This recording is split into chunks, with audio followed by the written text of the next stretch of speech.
કાંકરેજ તાલુકાના થરા નગરમાં ઉત્તરાયણ પર્વ બાદ પક્ષીઓના જીવ બચાવવા માટે એક અનોખું અભિયાન ચલાવવામાં આવ્યું હતું। મકર સંક્રાંતિ દરમિયાન પ્રતિબંધ હોવા છતાં બેફામ વપરાયેલી ચાઇનીઝ દોરી હવે પક્ષીઓ માટે જીવલેણ સાબિત થઈ રહી છે। આ ગંભીર સમસ્યાને રોકવા માટે થરાના જીવદયા પ્રેમી અતુલભાઈ ફોફાણી દ્વારા દોરીના બદલામાં પેંડા આપવાની જાહેરાત કરવામાં આવી હતી। આ અનોખી પહેલના કારણે લોકોએ શહેરના ખૂણે ખૂણેથી જીવલેણ દોરી એકત્ર કરી હતી, જેનો હવે વિધિવત રીતે નાશ કરવામાં આવ્યો છે। થરા એક પરિવાર દ્વારા આયોજિત 3 દિવસીય અભિયાનમાં એવી જાહેરાત કરવામાં આવી હતી કે જો કોઈ વ્યક્તિ 100 ગ્રામથી 250 ગ્રામ દોરીના ગૂંચળા લાવશે તેને અડધો કિલો પેંડા ભેટ આપવામાં આવશે। આ પ્રોત્સાહક જાહેરાતને પગલે નગરના યુવાનો અને બાળકોએ ઉત્સાહભેર ભાગ લીધો હતો। 3 દિવસના અંતે અંદાજે 100 કિલો જેટલો ચાઇનીઝ દોરીનો જથ્થો એકઠો થયો હતો।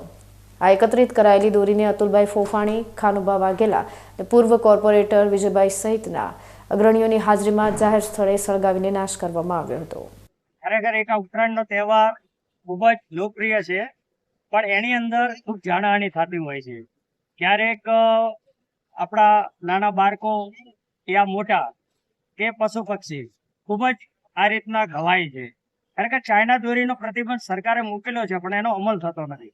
આ વસ્તુ ખરેખર બંધ કરવી જોઈએ।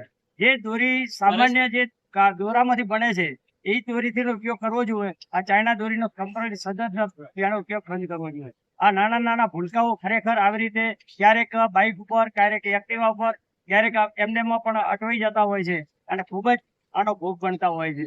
ખરેખર ચાઇના દોરી બંધ કરવી જોઈએ એવી સરકારને હું વિનંતી કરું છું।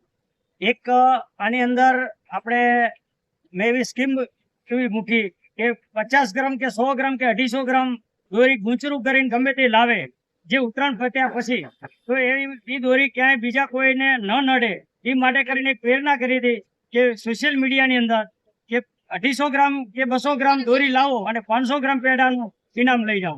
ખરેખર એક પેડાનું ઇનામ નથી, પણ એક પશુ પક્ષી માટે અને આપણે જીવદયા પ્રેમી માટેનું એક ઉદાહરણ છે કે બીજા પણ લોકો આવી રીતે આની પ્રેરણા લે અને આવી રીતે દોરીનો નિકાલ કરે। અહીંયા આગળ આજે અતુલ કુમાર કીર્તિલાલ શાહ અતુલ નાસ્તા હાઉસ દ્વારા જીવદયા પ્રેમી વ્યક્તિ દ્વારા જબરજસ્ત ઉત્તરાયણના દિવસે ઉત્તરાયણ પત્યા પછી ચાઇના દોરી ના નિકાલ માટે એમને જબરજસ્ત સ્કીમ મૂકેલી કે 250 ગ્રામ દોરી લાવે અને 500 ગ્રામ પેડા લઈ જાય। પણ પછી એમને એમ થયું કે 50 ગ્રામ લાવે તો 500 ગ્રામ પેડા આપવાના, 100 ગ્રામ લાવે તો 500 ગ્રામ પેડા આપવાના।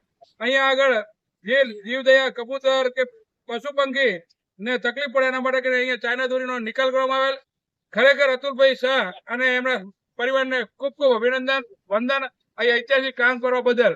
અહીંયા આગળ આ કાર્યક્રમની અંદર ઉપસ્થિત તાળા ગ્રામ પંચાયતના પૂર્વ સરપંચ લોકલાડીલા શ્રી દશરથભાઈ ઠક્કર, જલારામ મંદિરના પ્રમુખ શ્રી વિજયભાઈ ઠક્કર, ખાનુભા વાઘેલા, પીતાંબરભાઈ મહેશ્વરી, જલારામ મંદિરના ટ્રસ્ટી શ્રી ચિમનભાઈ ઠક્કર, હરેશભાઈ, પરેશભાઈ સીતારામ તેમજ ક્રિશભાઈ જોશી સૌ કાર્યકર્તા જબરજસ્ત રીતે અહીંયા અતુલભાઈને અભિનંદન આપ્યા।